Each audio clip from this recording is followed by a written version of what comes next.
Welcome to HP Fanfiction. Support me by subscribing the channel. Also, like and share the video to keep me motivated to make more videos like these.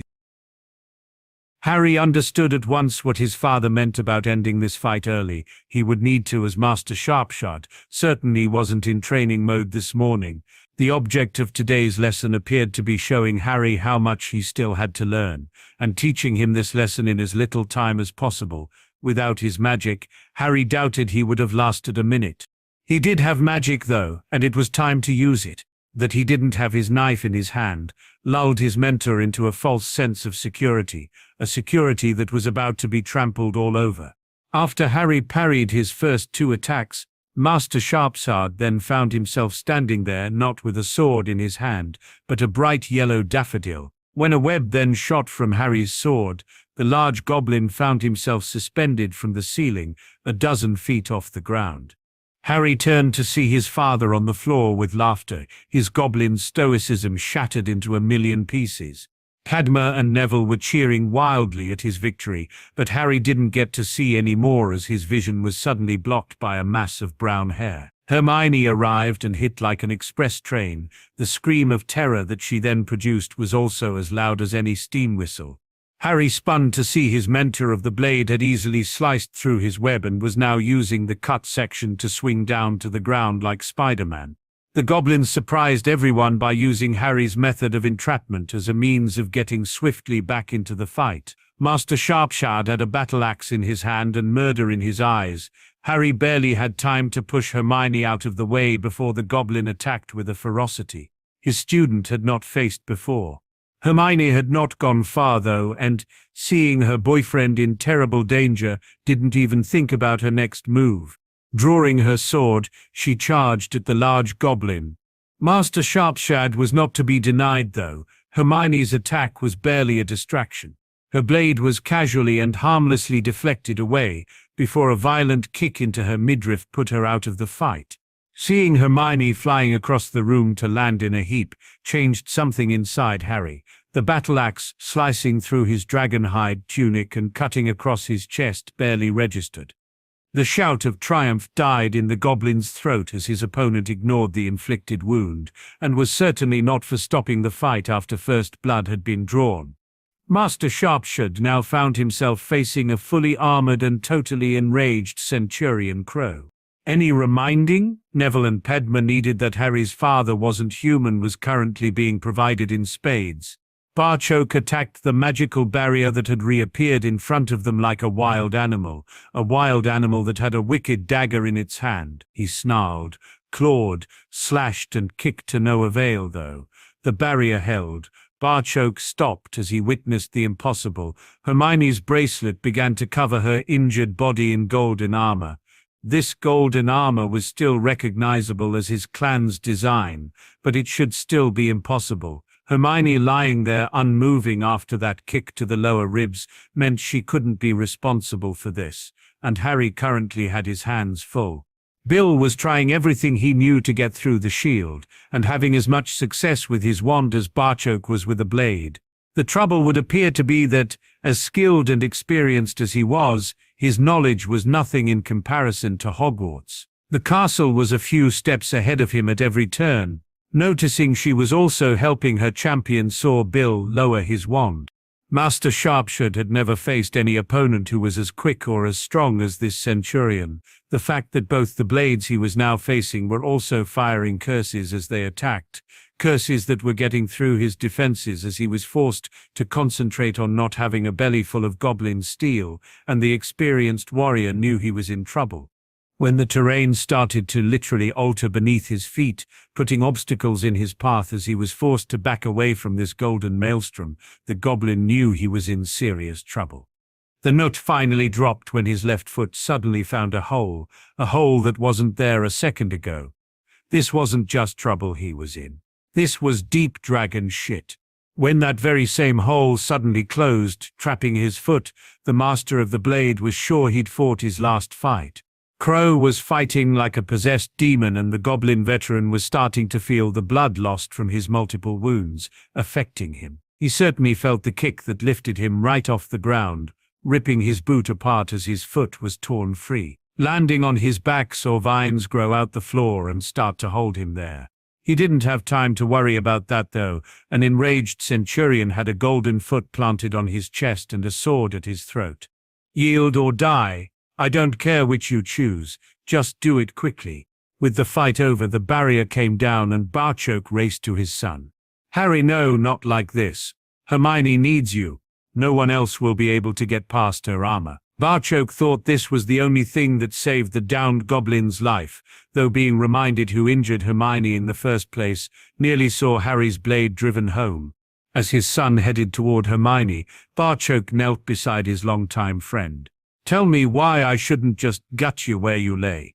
Maybe I won't even give you that release. My son has inflicted enough damage that you would bleed to death within an hour or so anyway. That might give you enough time to realize just how badly you've fucked up. Even you must realize that killing him would start a war our nation couldn't hope to win. I would never have killed your son. Once you attacked Hermione, nothing else would stop him. I'm surprised he let you live. Barchoke let this sink in a moment before continuing. He needed to take action soon. The blood flowing from a few of the deeper wounds Harry had inflicted really would eventually kill the trapped fool. No one else can even find this room, yet Hogwarts opens its door for Harry and changes the room to whatever he requires. You chose to fight the Hogwarts champion in such a room, a champion who's also a centurion. I'm surprised a bolt of lightning didn't shoot out the ceiling to fry your ass. Even that, though, wasn't enough stupidity for the occasion. You then commit the almost fatal error of attacking his mate. Are you really so stupid, or do you just have a Dumbledore complex? You're Master Sharpsword, therefore you can't be defeated. Guess again, you delusional old fool. My son just cut you to pieces and dropped you onto your back. Harry dropped to his knees beside Hermione. His armor had vanished, and his bare hand now touched the golden lattice protecting his girlfriend. Their friends were also there, and the retreating armor allowed Bill to cast some medical diagnostic charms on the young witch. I'm seeing a couple of cracked ribs and some soft tissue damage. Nothing major though. Moving will be painful until we can get it treated. Bill stopped talking when it became obvious neither of the two were listening to him. All their attention was focused on each other. Hermione had never been hit so hard in her life. The blow had taken all the wind and fight out of her. As she'd lain there, struggling to get a breath, Hermione had heard the noise of battle and the screams coming from their friends. It felt as if her heart had stopped, a heart that only started beating again when Harry knelt beside her. Seeing her boyfriend caused Hermione to forget all about her injury. Harry appeared to have been fighting inside a giant blender. His tunic was no longer black, having liberal patches of red splattered all over the front. Don't try to get up, Hermione. Your injuries are nothing compared to yours. We need to get you to a healer. You need to get out of that tunic, Harry. I can't close those wounds through the dragonhide. Hermione struggled to her feet and helped Harry remove his tunic. She couldn't stop the tears, though, as Bill administered the wizarding equivalent of first aid. He had a cut that reached from his right shoulder diagonally, stretching fully across his torso to his left hip. Neville offered his dueling robes, since Harry was now standing there in a pair of shorts. Having Hermione holding his hand put Harry's world back onto an even keel and made him realize there was something he had to take care of. His honor demanded it. Hermione, there's something I must do first. I won't be long. The room had released its grip and Barchoke now had Master Sharpsword sitting up.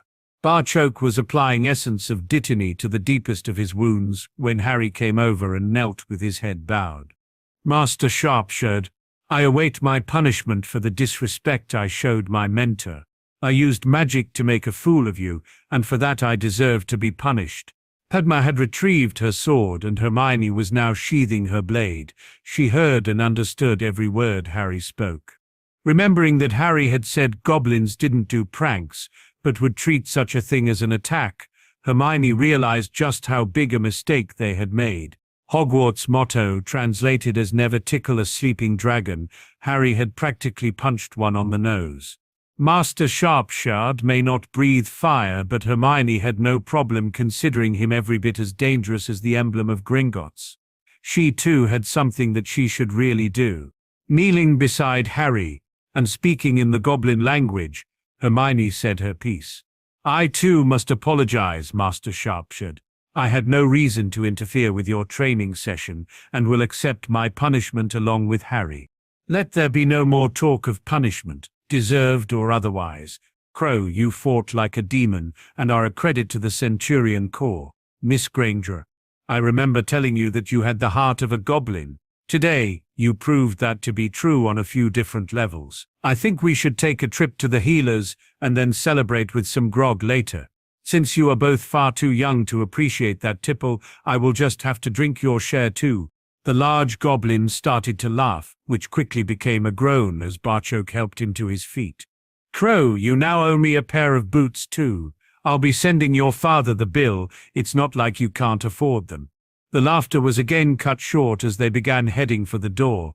Albus had heard from Minerva that Harry's father was going to be inside Hogwarts today, hence why he was loitering at the main entrance.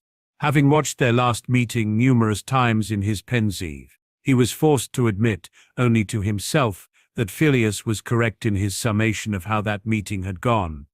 Barchoke had come to Hogwarts in the hope they could work together, and Albus had backed him into a corner. Today he intended to inquire if there was any way they could sit back around the table and talk.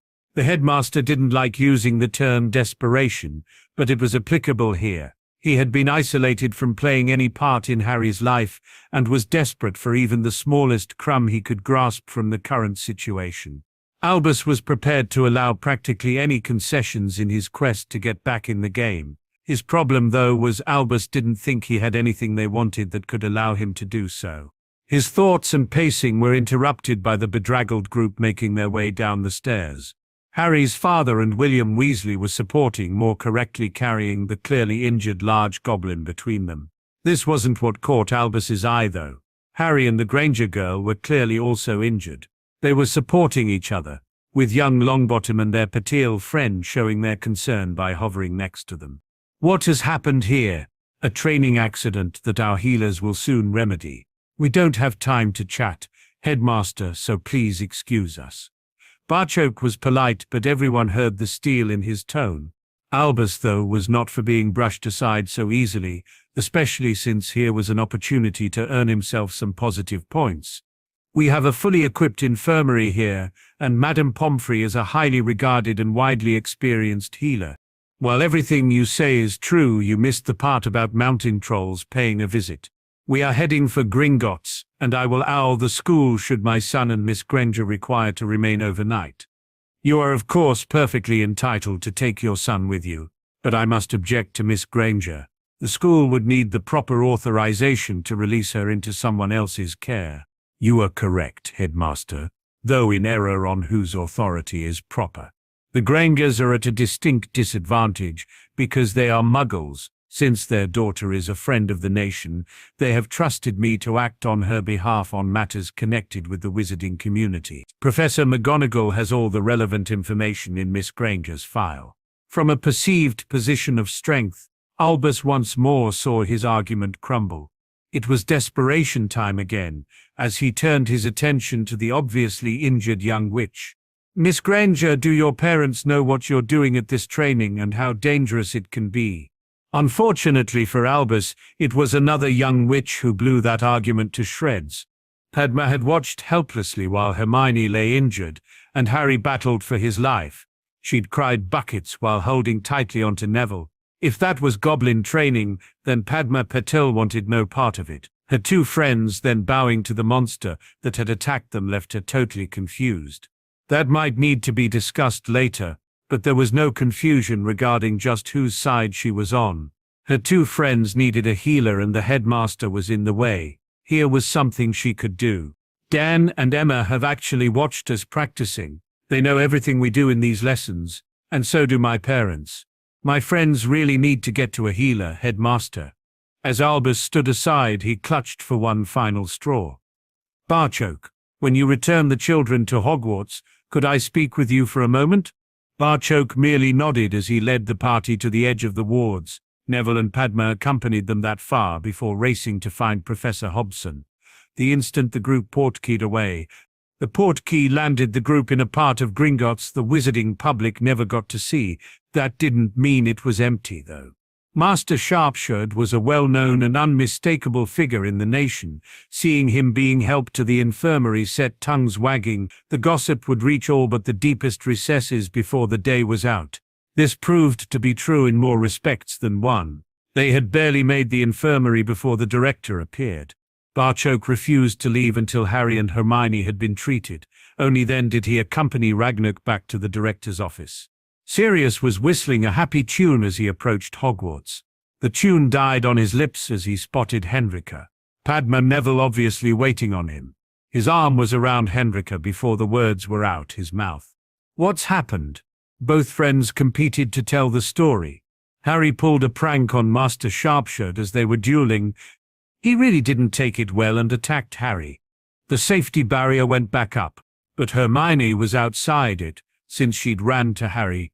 Harry pushed her to safety, but Hermione drew her sword. Master Sharpshird didn't care, he just kicked her away. It was left to Neville to finish the story. Padma was still upset by that bit. Harry was furious. He activated his armor and really attacked Master Sharpshird. Harry ignored his own injuries and cut him badly. Harry finally kicked him to the ground and was ready to kill him. It was only the barrier coming down and his father getting over there that stopped him. The concern was clearly evident in Padma's entire demeanor as she completed the tale. Hermione has a few broken ribs while Harry was slashed right across his chest. If they're not coming back tonight, could you ask them to owl us that they're all right? Sirius immediately agreed to that, before hurrying off with Henrika to Gringotts. Their apprehension was instantly quelled as soon as they were escorted into the Goblin Infirmary. Sirius thought if he could bottle the sense of relief he felt when he spotted his godson sitting on his girlfriend's bed, then he would easily double the black fortune. It wasn't just relief Sirius was feeling. The marauder was being swamped by a very confusing mix of emotions. He wanted to hug his godson, holding back on the manly tears, yet at the same time he felt like shouting at him for getting into trouble. There was even a large dose of pride stirred in there too. Pride that his godson had defeated the person who had dared to injure Hermione. Sirius was positive it couldn't be normal to feel all these emotions at the same time. He was worried his head might explode from this overload. The two adults took a couple of moments to reassure themselves both Harry and Hermione were fine before Sirius asked for some answers. Hermione thinks I'm spending too much time with my godfather. She says I forgot goblins didn't do pranks. While pleased to see Harry could joke about it, this was one notion Sirius wanted to knock on the head right away. Oh, blame the poor mutt. Time is it, Miss Granger? I would say this was a pretty extreme reaction to a harmless prank. Understanding that both Harry and Sirius were doing this to lighten the mood, Hermione played along. This was so much better than watching Harry throwing up in a toilet. I wouldn't call transfiguring someone's favorite weapon into a daffodil before hanging them from the ceiling like some demented Christmas decoration a harmless prank. Oh, and all this while supposedly fighting a duel. Hiding his delight at how well these two were handling the entire incident, Sirius took it further still. Why a daffodil, Harry? I don't think you have any Welsh blood, or is it a goblin thing? Well, I didn't think a jaggy thistle would be appreciated. And shamrocks are used as the main ingredient in a goblin fertility potion. Handing a shamrock to a male goblin is a deadly insult. Since only Hermione gets roses from me, that left a daffodil. This was too much for Henrika. She couldn't restrain her laughter any longer. She wasn't alone as all four of them shared a laugh. Maybe it wasn't such a horrid day after all. There was something Harry wanted to say though, and here was his opportunity. Sirius, I don't know what my father has planned, but can we visit Hermione's before returning to Hogwarts? There's something we need to tell her parents, and I'd rather not do it in a letter. That Harry had been holding Hermione's hand since they entered the infirmary wasn't even commented on. It had long been considered normal behavior for these two. Sirius had a helpful suggestion for his godson. Why don't you come back to my house? Neutral surroundings might make passing on your news easier, and Dan can't kick you out of my house for dating his daughter. This drew a squeal of indignation from Hermione. That didn't mean she thought it was a bad idea, though. Further down the ward, a large goblin lay behind privacy screens.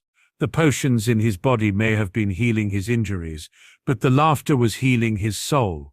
Master Sharpshot slipped into sleep with a smile on his face. There was a distinct lack of smiles in the director's office as they studied Barchoke's memory of this morning. Do you think he would have done it?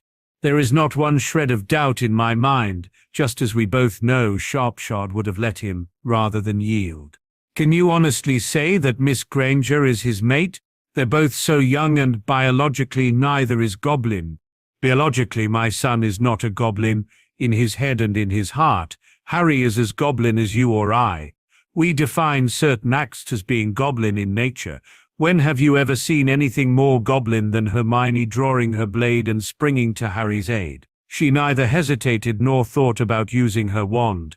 Hermione drew her sword and charged Sharpshot. I don't know whether it was Harry, Hermione, or Hogwarts who produced that shield around her. It was certainly goblin in origin. The director couldn't argue with any of that. He was still shocked at watching Sharpshot be defeated. He didn't know there were more shocks to come. Barchoke was by no means finished. As his father, I can see Harry has made his decision. It is one I'm very pleased with. I'm really confused, though, by one of yours. Why did you order Sharpshot to attack my son? He may have just pushed the boundaries far beyond where he'd ever ventured before. But Barchoke didn't care. He needed to know just what was going on here. Their very lives could depend on it. I've been friends with Sharpshot longer than either of us would care to admit. The friend that I know would have laughed his ass off at that joke, not attacked a student like a berserker. I looked into his eyes as my son was preparing to run him through. What I saw there gave your game away. What was reflected in his eyes wasn't anger but pride. Pride in the achievement of his student. There is only one person from whom Sharpshot would accept such an order, and they are currently in this room. Slumping into his chair, Ragnok decided to come clean. I'm practically aligning the nation behind your son. I needed to know if he had the balls for what we're attempting. With Harry being so young, it was imperative we discovered just how he would react under extreme pressure. If he cracked today, then we may have had to reconsider some of our options. That room certainly threw your son every advantage it possibly could. He still had to beat Sharpshot, though, something I never thought I would live to see. Barchoke was not some naive young buck. He'd expected the answer to be along these lines. The director continued to justify his answers to this doubting father. Fudge may need his summer ball to get this legislation through his ministry. This will certainly assist me do the same with the nation. Your Centurion's son defeating Master Sharpshot will be all over the bank before the end of the day. I distinctly remember predicting he could become a goblin hero. Sharpshot's orders were to provoke your son and see if he had what it took, or if he crumbled. This is beyond what I had hoped for. Understanding he was putting his head on the chopping block didn't stop Barchoke. This needed to be said. If necessary, he was prepared to die for saying it. I understand, Director, though I don't approve about not being consulted. After this lack of trust, I feel I have no other option but to say this. Should my son and I ever be played off against each other, I already know the choice I will make. I will use my own dagger to spill my guts all over your floor, setting my son free. I will give my all for the nation and fight side by side with my son. I will neither fight nor conspire against him. The director tried not to let his shock show at that declaration. This was also not the time to rage and rant. His mind quickly added together the consequences of such an action. It would be nothing short of catastrophic. When a goblin took his own life in that manner, the location usually indicated at whom the act was directed. Harry was as devoted to his father as Barchoke was to him, leaving the grieving son's actions to that horrific outcome predictable. Crow had the means at his fingertips to declare himself a wizard, and the insider knowledge to seriously harm those he perceived as taking his father from him. Ragnok had to restrain himself, as this was not a time for anger, rather truthful and frank discussion. If your suspicions about your son are correct, one day I hope we both see him bonded to Miss Granger. That marriage should see muggles, magicals and goblins in attendance, all standing there proudly as equals. That, my friend, would be a scene worthy of depiction in the Hall of Heroes. As director, I will do whatever I have to in my quest to make scenes like that the norm. As your director, and I hope still your friend, I will state honestly I can't envisage any scenario where pitching you against your son would help the nation achieve that aim. Barchoke's muscles had been tensed, expecting the swish of a blade to be the only warning he was about to lose his head. Hearing Ragnar's words allowed him to relax a little. He may still be breathing, but he hadn't walked out of this office just yet. The director's next words gave him hope he might actually see Harry again. Knowing these two were vital to his plans for the nation, Ragnar poured more soothing oil onto the choppy waters. You have become a father and son team that is respected and revered throughout the nation. This can only help with our aims. What was Centurion Crow's reaction to our news? Having totally forgotten why he went to Hogwarts in the first place, Barchoke now completed his assignment. My son was very enthusiastic, though he did suggest one change. He wishes to be assistant ambassador and serve with his father. The director had his smile back in place after hearing that, exactly as I was saying, a father and son team that will reshape the country, and that suggestion has my full approval. I had always intended you to be beside your son, providing him with as much guidance as he needed. This is more than we dared hope for. The nation will see you take the lead, and the ministry will fall over themselves to accept, knowing that one day their boy who lived would succeed his father. Inform young Cursebreaker Weasley that the ministry deal is acceptable to us. We don't want to get too greedy at the start. It's more important that we actually get invited to the table first. The director ordered grog to celebrate, but Barchoke respectfully declined, stating he needed to get back to the infirmary. Ragnar sat alone and sipped his drink, contemplating that age-old problem faced by every leader, finding subordinates capable of assisting their leader with shaping the nation, without them being ambitious enough to want to overthrow that very same leadership. The director was positive that thought would never even enter Barchoke's mind. The senior accounts manager was more than capable enough, but his son could certainly never become director after him, so what was the point? The director had to concede, though, that he had found the proud goblin's limit, a limit it would be extremely foolish for him to exceed. Ragnar was no fool. Urged swooping into the great hall at dinner time drew every pair of eyes. By the time Padma had untied the message, she was surrounded by their friends from all houses, each desperate to know how Harry and Hermione were. Hermione says they're fine, and staying with Sirius tonight. Harry will be left without even a scar. Apparently the goblins are experts in dealing with injuries like that, though Master Sharpshot is having to spend the night in the infirmary. They should be back after breakfast. If her father doesn't kill Harry when they tell Hermione's parents they're dating, I think that last bit is meant to be a joke. It's hard to tell with those two. The story of what had happened had soon spread throughout the castle, Padma and Neville ensuring the story was mostly true. Harry didn't want it known that his sword was magical. When everyone assumed he cast the spells using his knife, they were quite happy just to let them continue with that assumption. I can't believe Hermione charged that massive goblin with her sword.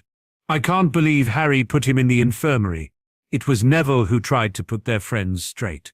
Guys, he was attacking Harry. What did you think Hermione was going to do? Just stand there and watch? Padma knew Hermione and Harry better than any of them. Neither of her friends' reactions had surprised her in the slightest. Scared the shit out of her. Yes. Surprised? No. When Master Sharpshot hit Hermione, Harry got really angry. Trust me on this. You never want Harry really angry with you. Padma was preaching to the converted, but her words reached further than she thought. There were still witches in the castle who, though the boy who lived was fair game, boyfriend-girlfriend meant nothing to them. It didn't offer any protection the way a formal courtship would. Padma's words, though, reminded them of something. When you hunt big game, sometimes you got mauled. Caution would have to be the name of the game, with the smarter witches willing to adopt a wait-and-see philosophy. The hunt wasn't over until the boy who lived married. Albus didn't have to wait. A certain witch headed right for him. Minerva had also received an owl and, as requested, passed a message on to the headmaster. Barchoke will be bringing both students back tomorrow morning, and has agreed to speak to you then. What are you up to, Dumbledore? This was the first bit of good news he'd had in months. Albus just ignored Minerva's lack of respect and answered her truthfully. Nothing more than a chat. Our last meeting didn't end too well. I just want to inquire if there is any way we can move on from there. Do you want to sit in on the meeting? I have classes all morning, otherwise I would. Albus merely nodded, already knowing that fact before he made the offer. Things may finally be moving in a positive direction, and Albus Dumbledore just might get himself back in the game. Neither Dan nor Emma paid any attention to the old-world elegance of the townhouse they now found themselves in. Bill had said the kids had been injured, and they wouldn't settle until they saw both were fine with their own eyes. Hermione found herself gently scooped into her mother's arms before being passed on to her father. Harry found himself replacing Hermione in Emma's arms, a sensation he could definitely get used to. Dan was first to recover and demand some answers. Hermione, you said you were going to be careful with that sword. Charging into battle with it doesn't sound like being careful to me. What the hell happened? The situation got out of control incredibly fast. I just wanted to help Harry, and anyway, we're both fine. They then faced a question from Emma, a question they both knew would be coming. Why didn't you come home? That had us thinking there was something wrong. It was time to face the music, so Harry jumped right in. Well, this way Dan can't throw me out the door when he hears our news. At Padma's birthday party, I asked Hermione to be my girlfriend. And I said yes. Both parents could have easily guessed their daughter's answer, so Hermione's declaration wasn't strictly necessary. Emma's squeal of joy and her hugging both Harry and Hermione left Dan needing to be even more careful with his choice of words. Sirius, could you point me in the direction of somewhere I could have a quiet word with your godson? The marauder tried to keep a straight face. Go right up the staircase, and you will find the library on your left. Sirius did have an excuse to laugh, though, as both Ravenclaws showed their true colors. You have a library? Was asked in unison. Come with me, Harry, and we'll see if we can find it. Hermione's quick kiss on the cheek for luck probably didn't help her dad's temper, but meant Harry followed Dan up the stairs with a smile on his face. He'd started the day off facing an enraged Master Sharpshooter. Compared to that, well, Dan didn't even have a weapon on him. When Dan saw Harry's attention drawn to all the books, he had to remind himself this was not a normal young boy he was dealing with. This lad was a goblin centurion. Harry had already dispatched a troll and defeated his fencing tutor in defense of Hermione. He was hardly likely to be intimidated by her dentist father, especially since Harry didn't even know what a dentist was. Dan still intended to make his point, though. I was led to believe you were not looking for a girlfriend, at least until a certain Dark Lord was no more. Can you tell me what changed? I'll tell you here and now, I think you are both far too young to be even considering becoming more than best friends. Hermione and I are still best friends, Dan. This was more about telling each other and everyone else we intended to be more when we're older. Hearing this was easing Dan's concerns, but he still wanted to know more. Why now, Harry? Why not wait a year or two?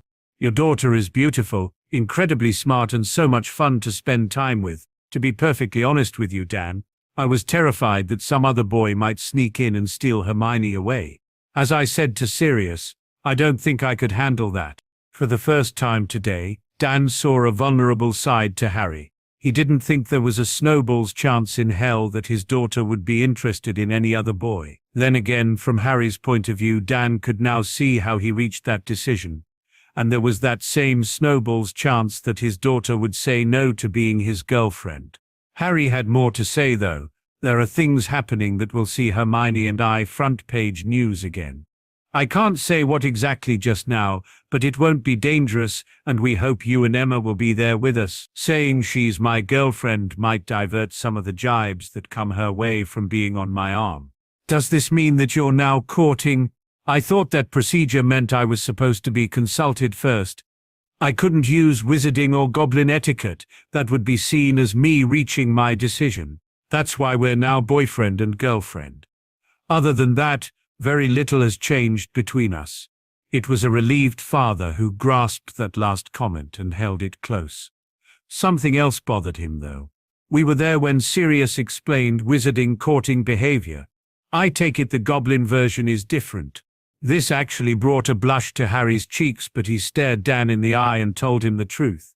I told you goblins only have one mate. They also apparently know when they've met their mate. My father described it as a male and a female becoming very close really quickly, and then never wanting to be apart. Because of this, they always bond within a year of meeting. If they don't, they wouldn't be considered true mates. The implications of that hit Dan like a punch in the gut. That would mean he couldn't actually say the words, so Harry finished it for him. It would mean Hermione and I marrying in August, something neither of us are anywhere near ready for.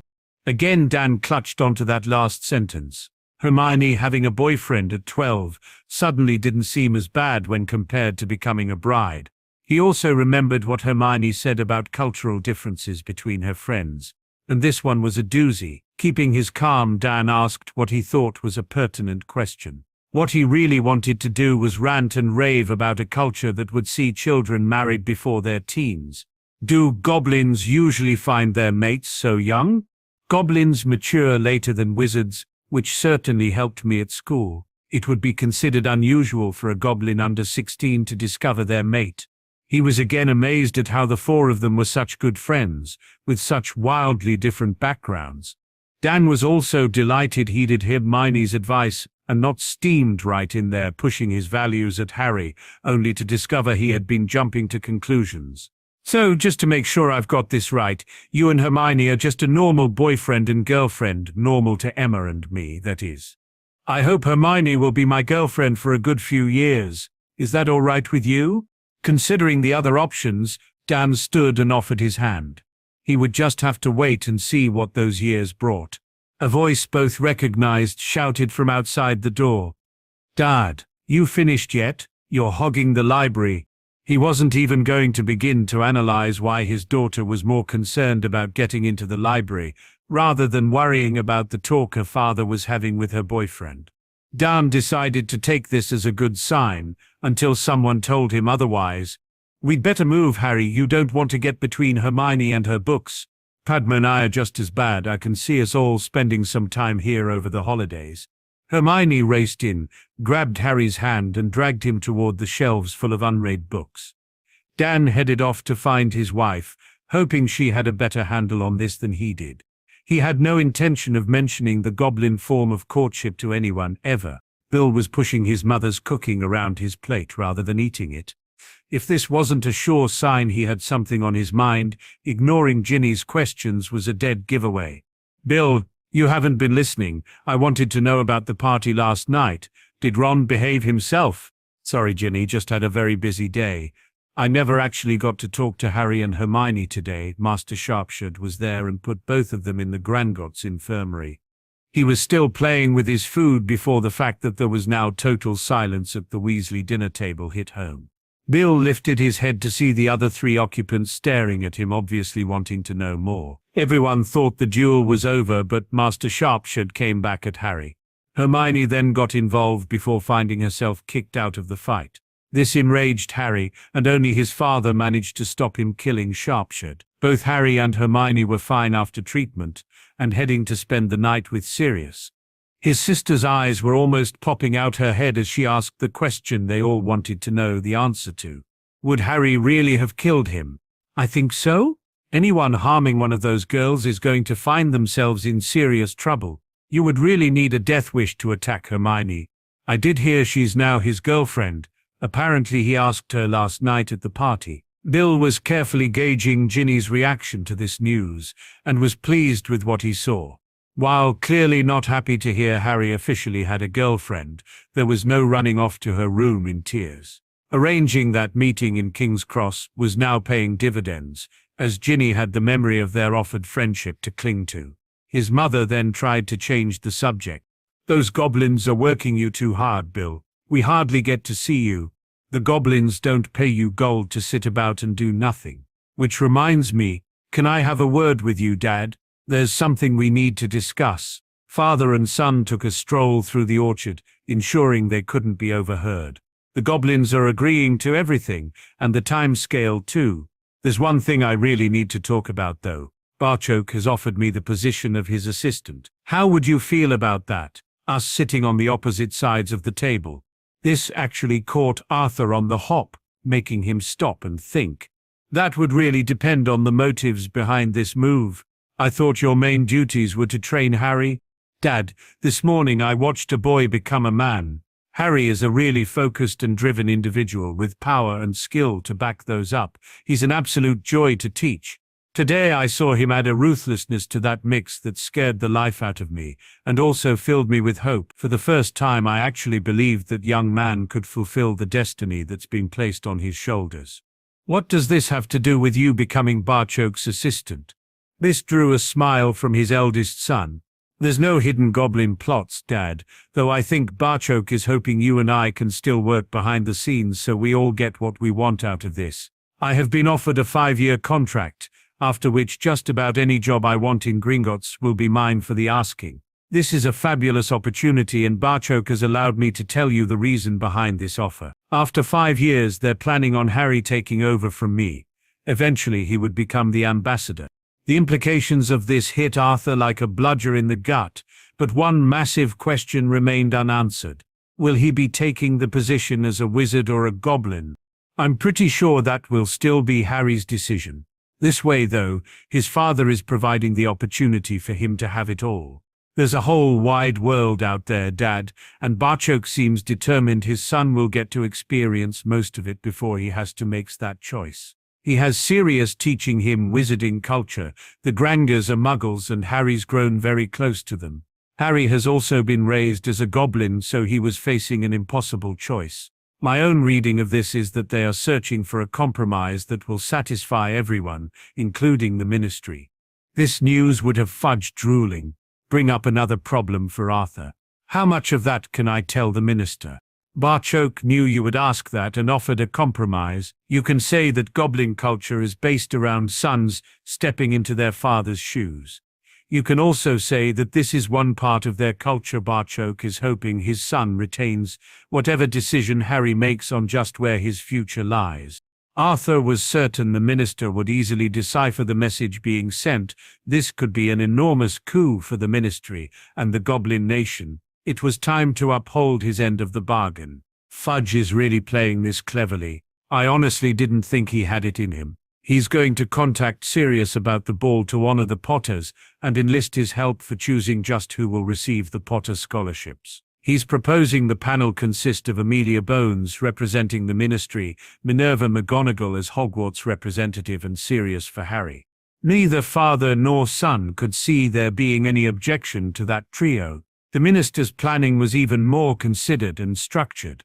When all the excitement of this announced event is at its peak, and people are scrambling for tickets, the minister is going to approach the Wizengamot with his proposal. By citing that the entire event nearly didn't happen due to outdated means of communication between the ministry and Gringotts, he thinks that will swing a large proportion of the votes he needs behind him. Letting details of the proposed arrangements with Gringotts slip to the prophet should swing some more.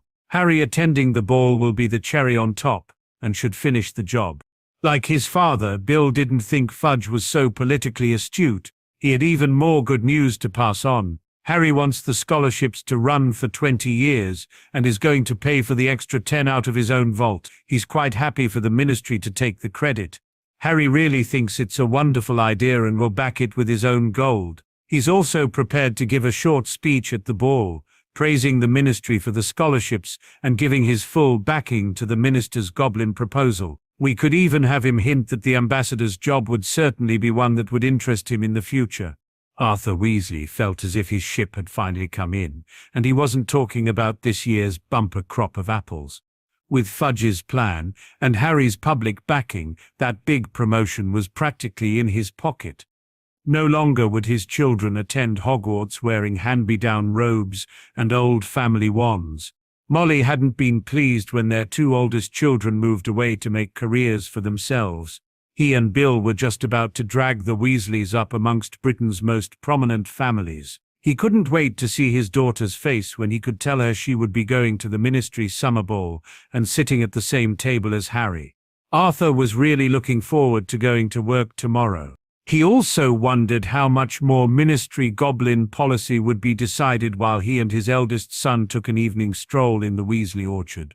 Barchoke entered the Great Hall of Hogwarts with Henrika by his side, and was delighted to see the welcome Harry and Hermione received as they walked in front of them. Padma currently had an arm around each of them, and didn't look like she would be letting go anytime soon, despite assurances both her friends were fine. Barchoke had been watching fights for decades, and his heart was still in his mouth when Hermione drew her blade and charged. It wasn't surprising then that their friends had been terrified. Albus Dumbledore smiling at you was also a terrifying sight. The headmaster was probably attempting to appear jovial and harmless. His eyes betrayed him though. It was more the smile of a tiger just before it pounced on its next meal. Barchoke knew though that when you removed a tiger's claws and teeth, what you were left with was a big pussy. Good morning, Barchoke. I was very pleased that you agreed to meet with me. Will we head up to my office? Since she has no classes until after lunch, do you mind if Professor Hobson accompanies us?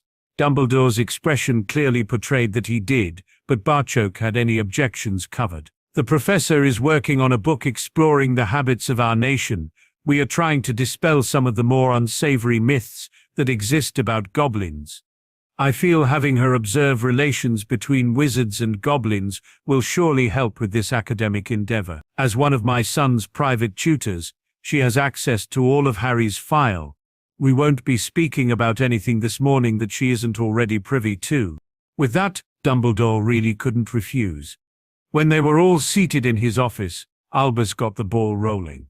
I have been reviewing our previous meeting and I would like to start this one by saying I was wrong. I have been watching as you have done exactly as you stated, ensuring your son has a well-rounded knowledge of wizarding and even Muggle society to complement his goblin upbringing. Harry really is a son you can be proud of. Seeing that this tactic had knocked both his guests back on their heels, the headmaster continued in the same vein. Knowing the decision he has to make, this would be a large enough burden for any youngster to bear. Harry, though, has even more hanging over him, with Voldemort and the prophecy to be taken into consideration too.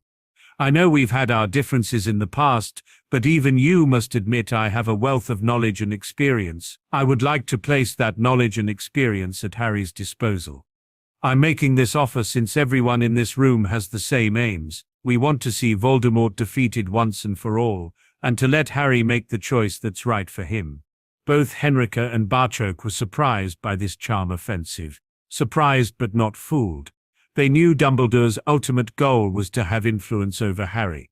This switch of tactics didn't change that fact. The goblin had certainly come prepared. It was only Barchoke's delivery that now needed to be altered. While I can't help but agree about your experience and knowledge, and certainly on the goals you expressed for my son, the issue standing between us remains the same. A matter of trust, something kind words and reaching agreement on common goals doesn't address. Without that trust, I fail to see how we can progress from our current position. As long as there was no shouting and storming out his office, Albus considered himself still to be in the game. I realize that trust is something that needs to be built slowly, and I'm certainly not so naive as to expect your full confidence anytime soon. Your son, though, will be at Hogwarts for another 6 years. My hope is to earn that trust within this time frame. Now that he had Dumbledore clearly interested, Barchoke placed the bait in his trap. I too agree trust must be built slowly, yet every building needs a strong foundation. There is a piece of information I lack, information I am also sure you have. In exchange for this information, I would be willing to bring you into our Horcrux team, supplying all the details we have on this subject. I see this as being the basis of how we move forward, hopefully to one day achieve the level of trust between us you obviously desire. As tempting as that offer was, Albus knew of the goblins' well-deserved reputation for getting the better of any bargain. The information they wanted from him must be vital, and therefore probably worth more than was being currently offered. I would like to hear just what this information is you are looking for, before committing myself any further. As you said, Headmaster, experienced and knowledgeable, I expected no other answer. We know about the prophecy Madame Trelawney made to you. We even know the where and when it was made. The information we are looking for is how that prophecy ended up in the hands of Voldemort. Madame Trelawney is of course blameless, since a true prophecy is not remembered by the seer who predicts it. That only leaves us with one other name. The canny goblin didn't think Dumbledore could have looked more shocked if he'd dunked the headmaster in hot grog, and then had a dragon breathe on him to singe the old wizard's beard off. Alas, what you ask? I am sworn by oath never to reveal. Surely there must be something else.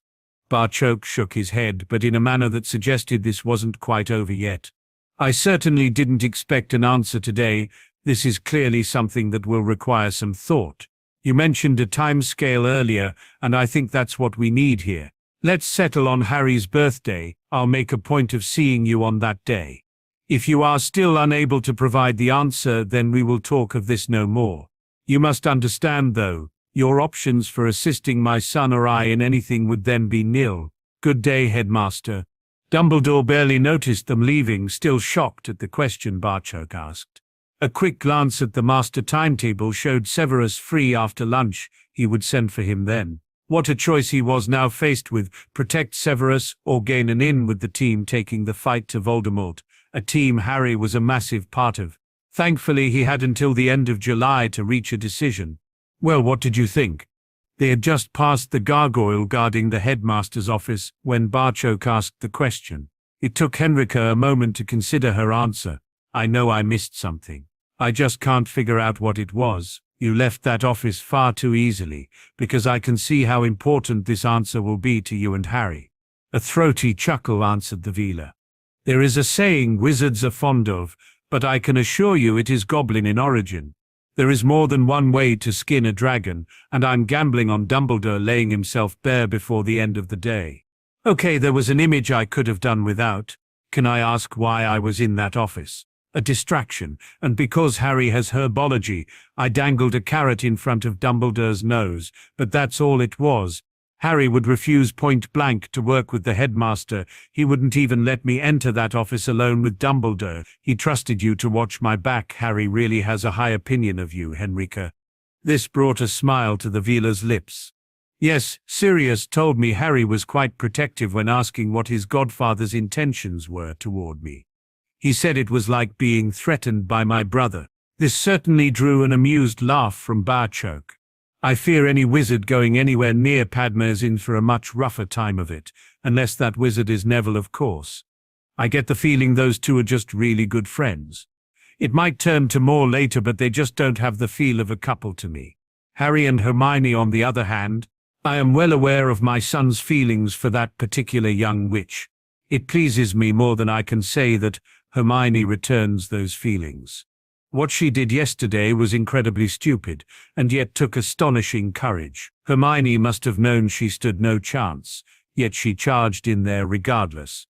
I honestly think the result would have been different had she not.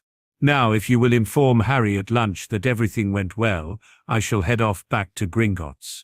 The goblin was out the castle before it dawned on Henrika that Barchoke hadn't mentioned just how Dumbledore would be skinned. Henrika genuinely liked the little goblin, but still had to stop herself counting her fingers every time they shook hands. Barchoke was one of the cleverest and yet most devious persons she had ever met in her life, who would probably take her counting those fingers as a compliment. Albus once more found himself having to provide a pick-me-up to someone in his office. Severus currently looked as if his legs wouldn't support him. I think you are overreacting, Severus. I'm sure they would understand your point of view. And I think you are getting senile. The only point they understand is on the end of those blades. These are goblins we are dealing with. We've both seen what Crow can do if he gets close enough. No wand can stand up to his blades. Black spent 10 years in Azkaban. There will be no forgiveness or understanding from that quarter either. Now tell me again how I am overreacting. Both Sirius and Harry would surely take into consideration you were a close friend of Lily's, and had no way of knowing the Potters would be the ones referred to in the prophecy. Harry is much more like his mother in that respect. He thinks before he acts. Yes, but he also has Lily's temper. You told me he cut that big goblin to pieces, and we both know Phileas regards him as practically a god with a sword. Our charms master fell off his chair yesterday when you told that story. Dumbledore tried to pacify his potions, Professor. This is not something that needs to be decided today. We have time to think this over and develop a strategy. Severus finished the glass of brandy, his strategy already formed. He knew Albus would betray his grandmother to get close to the boy. However he dressed it up, Severus would be served up for the greater good of Albus Dumbledore. The only decision Severus needed to make was whether he could hold off until the end of term before slipping quietly away, or if he needed to make a run for it before then. It was 4 weeks to the exams, and then another 3 before the students took the express back to London.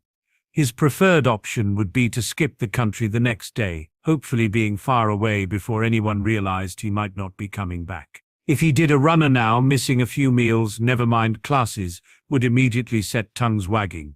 With this dilemma running through his mind, Severus left for his quarters. Albus was so concerned about his friend he accompanied him part of the way. Neither noticed the bug that landed on the back of Dumbledore's hat and hitched a free ride out the headmaster's office.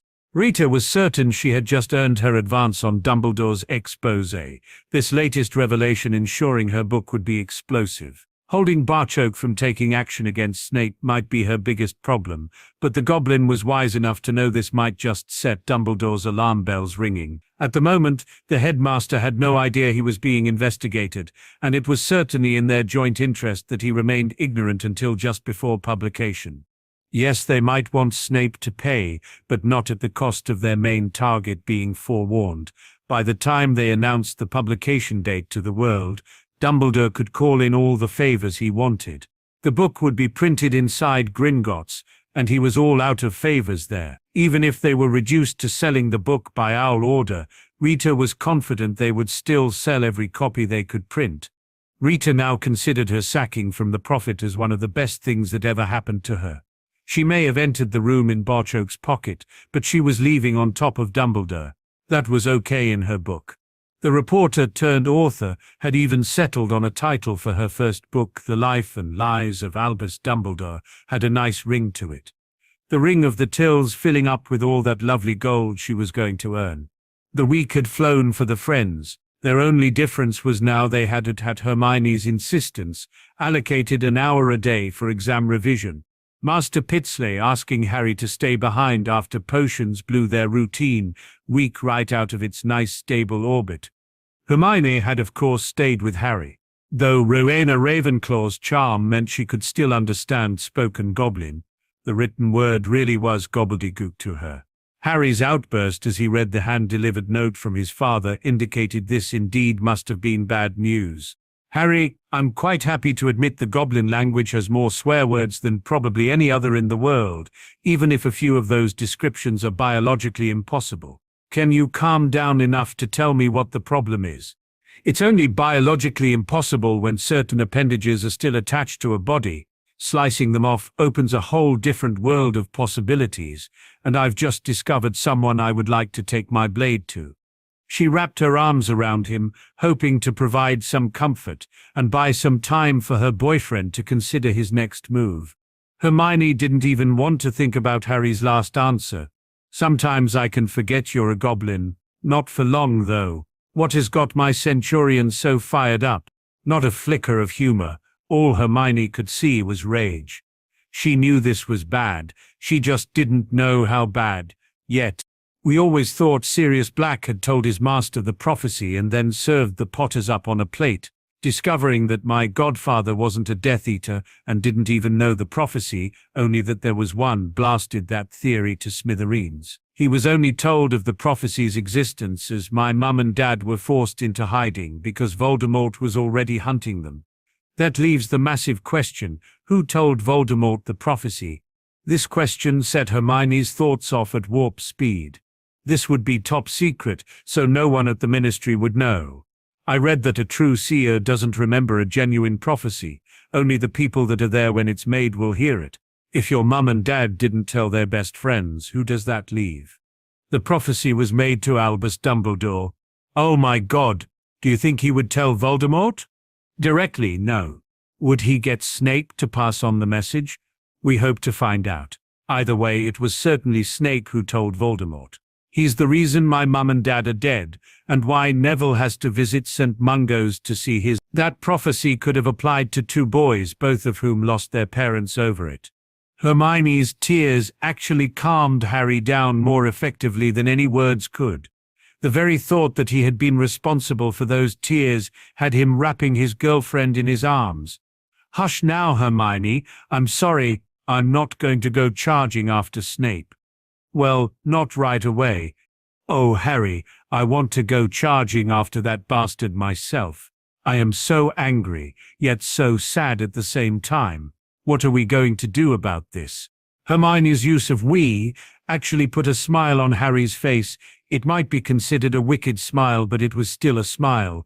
Master Pitsley was merely an observer, and his observations would be getting reported back to Gringotts. Harry might have obeyed an order from his father not to immediately attack the Hogwarts potions master, but he couldn't think of anyone other than Miss Granger who could have talked him out of it.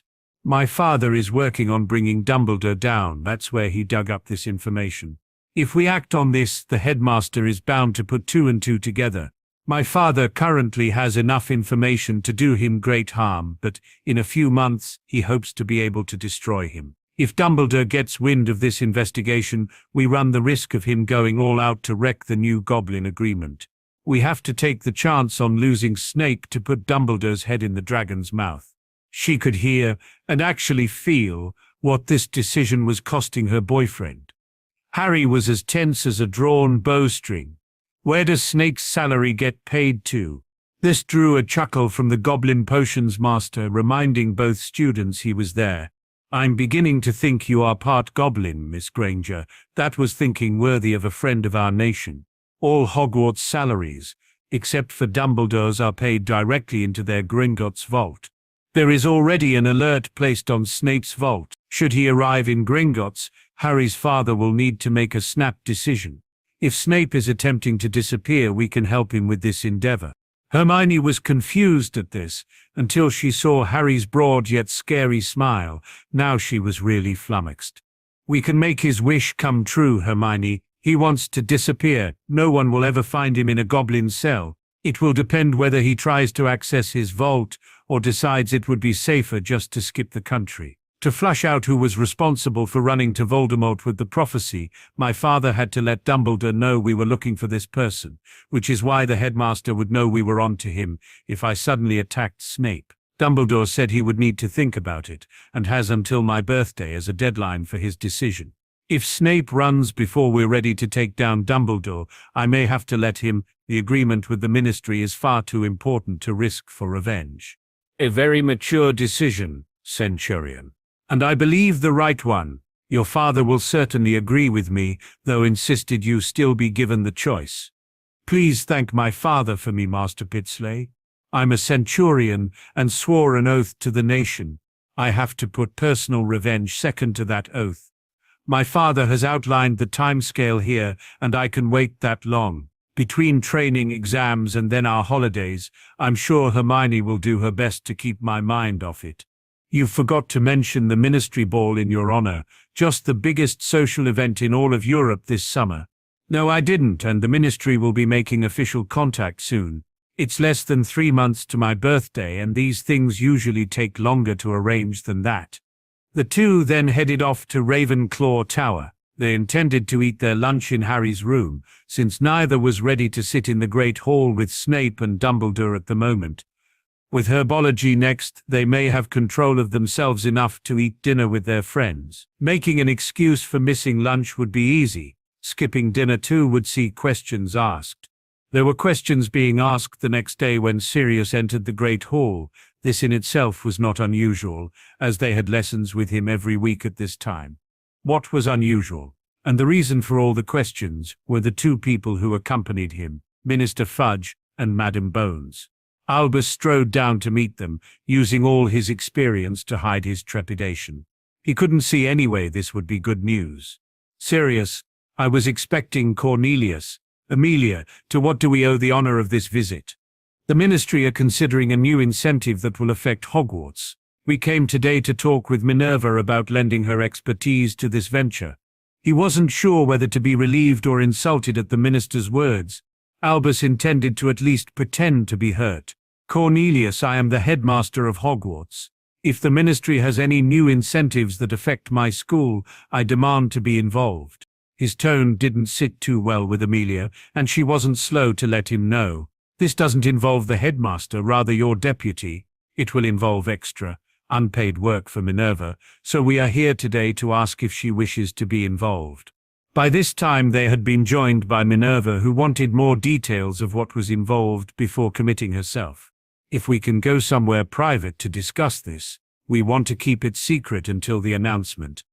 Albus immediately offered his office to the minister, though both witches then glowered at him. And just how is that private when those bloody portraits tell you everything? Albus had the good grace to appear embarrassed at Minerva's outburst until Sirius solved the problem. Arriving with Harry at his side, he offered the perfect solution. I'll need to wait until after the meeting to work on their lessons. The room we hold them in would certainly fit the bill for whatever we're after. Albus's nose was even more out of joint as he watched the group leave with Harry. Things were bad when he didn't even know what was happening in his own school. Henrika followed on with Neville, Padma and Hermione, knowing the room could easily accommodate whatever was needed for the two groups. Harry was asked if he would like to sit in on the initial briefing meeting, delighting him and confusing Minerva even more. Once Hogwarts' deputy headmistress discovered just what was involved, she wholeheartedly threw her support, time and anything else that was required of her behind this wonderful idea. Harry had given this a lot of thought and had a few ideas of his own to bring to the meeting. I would like one of the candidates to be Muggle-born in honor of my mother. I also intend to get involved when they come to Hogwarts. The castle can be a scary place. I want all scholarship students to be charged with looking out for those coming behind them. I certainly intend to offer friendship to the two new first-year students starting in September. I would expect them to carry that on the following year. A tradition has got to begin somewhere. Minerva caught on at once. You're looking for them to become mentors, keeping an eye on the younger ones through first year. Not just first year, Professor. This is being done in the Potter family name. I want this to be like members of a family, brothers and sisters looking out for each other. We're very lucky in Ravenclaw to have Penny doing that job for us. She's simply brilliant and has been a great help to us settling in. In talking with our friends, not all houses are so lucky. One of my best friends is also a twin, and we have Fred and George Weasley here too. If there was a case for twins being offered scholarships, the Lily Potter Foundation would fund the difference to ensure both got equal treatment. And this didn't deprive another student of a scholarship that year. This was a golden opportunity for Cornelius to observe this boy firsthand, and so far he was very impressed. He had learned through Arthur that goblin children start school at 5, and that Harry had extra tutors too, with early indications that the top two students in first year would be a Muggle-born and a goblin-raised, both of whom attended school since they were 5. It was again raising the question of why they waited until 11 before formally schooling magical children. This might be the place, but certainly not the time to roast that old chestnut. Harry, we also want to honor the last surviving member of that family. On doing some research, we discovered the level of award was already set. For banishing a Dark Lord, we wish to award you the Order of Merlin, first class. Since Amelia was the one who had done the research, she knew what the minister was going to say. This allowed her to watch the reactions of the others to this news. Sirius appeared fit to burst with pride while Minerva was fighting back the tears that were forming in the corners of her eyes. Harry never even blinked. Minister, the Dark Lord isn't really gone, and I would feel such a fraud accepting on those headings. Cornelius had actually prepared for this possibility. The politician in him wouldn't take no for an answer today. I am aware of that, Harry, just as I am now aware that you train relentlessly in the hope of one day finishing the job you started all those years ago. To me, that in itself makes you deserving of this award. Seeing that this had scored points, the minister pressed home his advantage. I would also like to say when that time comes my ministry will stand alongside you in this battle. Madam Bones is quietly bringing her aura department onto a war footing. This won't happen overnight, but when you need us, we will be there with every wand ready to fight. Knowing he was always going to have to accept an award of some description, Harry was delighted by the promise of support, and left with no other choice than to graciously accept. Cornelius intended to announce the awards and the ball in his honor today. He would call a press conference this afternoon so the country could digest the news along with their Sunday breakfast. Harry asked, since she was now heavily involved in the Potter scholarships, if Professor McGonagall could be added to their party for the ball. The minister agreed at once, and then raised the only issue he could see being a sticking point. We are unsure how to address the award. You won the award as Harry Potter but now go by the name of Harry Crow. Whichever appears on the award, people will rush to make judgments. Cornelius had watched as Dumbledore's planned awards ceremony at Christmas went to hell in a handbasket. He had no intention of there being the slightest chance of that happening with the eyes of the world on them. All the T's would be crossed and the I's dotted. Nothing was going to be left to chance. Harry understood at once what the minister was implying. To have either Potter or Crow on the award would be construed as him already having made his choice. Something no one sitting around this table wanted. After a moment of thought, Harry made a suggestion. My mum and dad named me Harry, a name my father has used my whole life. Could I be just Harry? The minister looked to Amelia for her opinion. I don't see why not. Might knock a lot of the stuffiness and formality out of the awards ceremony. But who's to say that's such a bad thing? With the last hurdle crossed, Cornelius headed off to organize his press conference. When the three trustees began to talk about their next meeting, where they would be discussing the candidates from this year's Hogwarts intake, Harry headed for his friends. Admar got in first. Okay, Harry, how much can you tell us? Well, I think all our dance practice will be needed again, and you might need to protect some poor defenseless wizard from being attacked by witches. Neville caught Harry's drift at once. I don't know what you're both talking about, but Padma, will you be my date to it? So you want me to protect you from Parvati? Hermione was fighting the giggles, and Susan. Harry was enjoying the gentle teasing and joined in. Hannah too. Neville was getting desperate now as he pleaded with her, Please, Padma. Oh, who could say no to those baby blue eyes, which is probably why the girls are chasing you in the first place. Let's have a deal. I'll be your date and your bodyguard until one of us gets a boyfriend or girlfriend. The look of relief on Neville's face set all of them off, with even Henrika laughing. The laughter soon stopped when Harry told them just what was going to be happening. Since the whole ball scholarship award thing was going to be made public tomorrow, they only had to keep it quiet for tonight. No mention was made of goblin ambassadors. That entire part of the deal was still a secret. As Harry explained what was said at the meeting, Hermione spotted a potential disaster in the making. What will you wear? It will be the same problem if you appear in robes or your centurion uniform. Why doesn't he wear his Mr. Darcy clothes? Harry and Neville appeared confused while Hermione's blush lit the room. Oh please, Hermione, you gave me the books. It practically leapt off the page at me. Some of those dresses sounded beautiful too. We could all go dressed similar, neither goblin nor wizard. Hermione may still have been blushing, but she was the owner of a wide smile. That's perfect, Padma. Even my mum and dad could blend in then.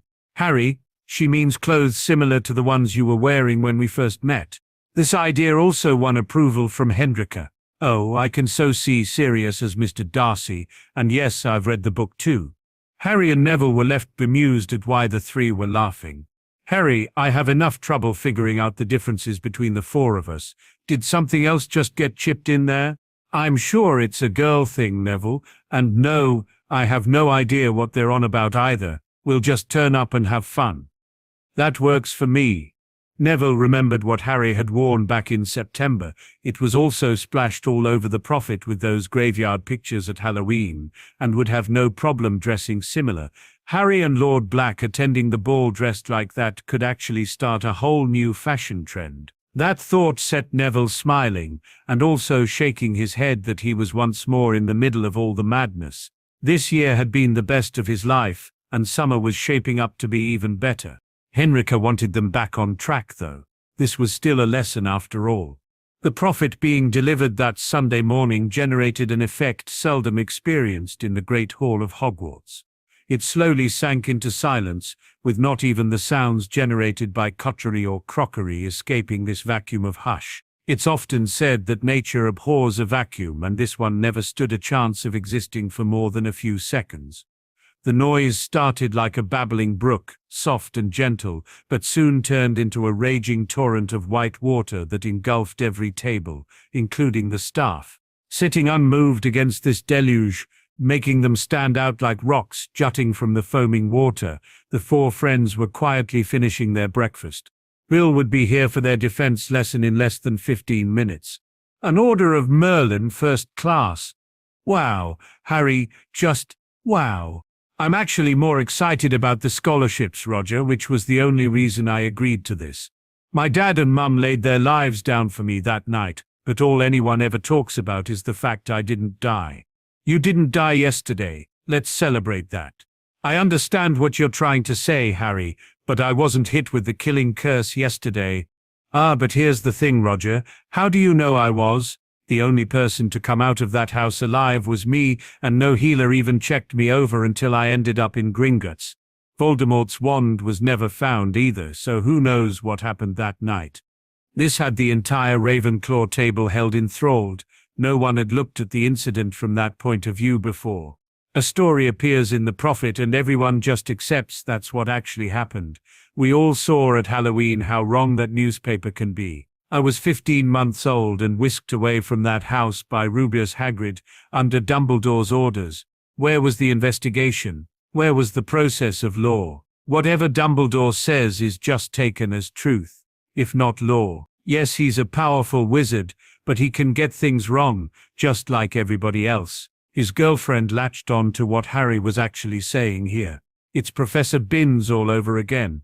No one questions what they're being told, so that becomes the accepted truth.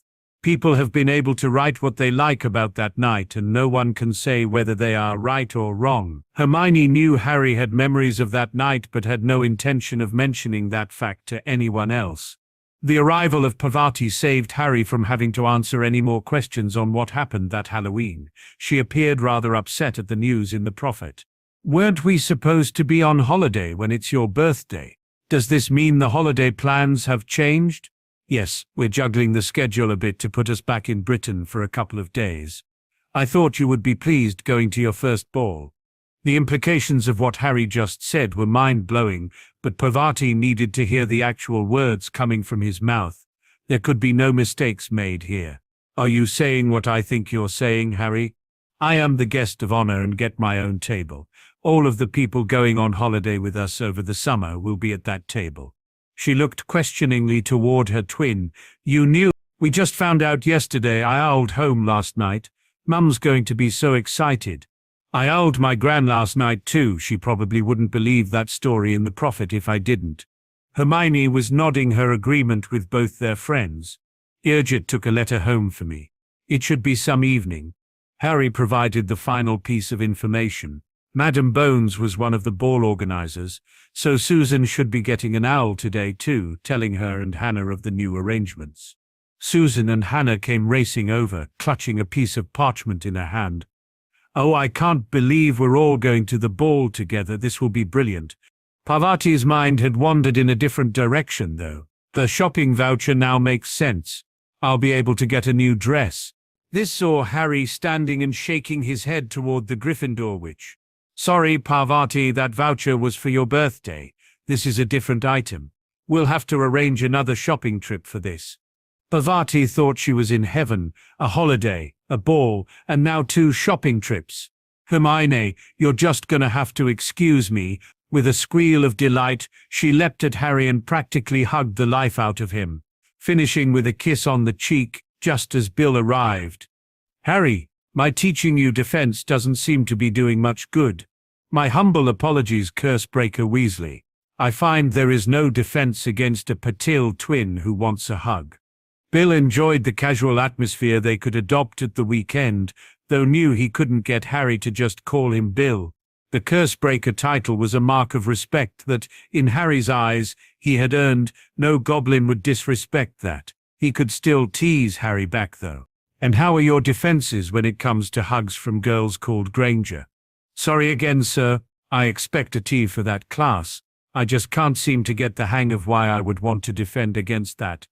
This set Bill off laughing. Good answer, Harry. I only hope you're as good at dodging spells. As a special treat, we got hold of some training dummies that fire back. Should make today a lot more interesting. As long as they don't have swords or axes in their hands, that's fine with me. The weekends were Padma's favorite lessons. Having fun while learning suited her personality so much better.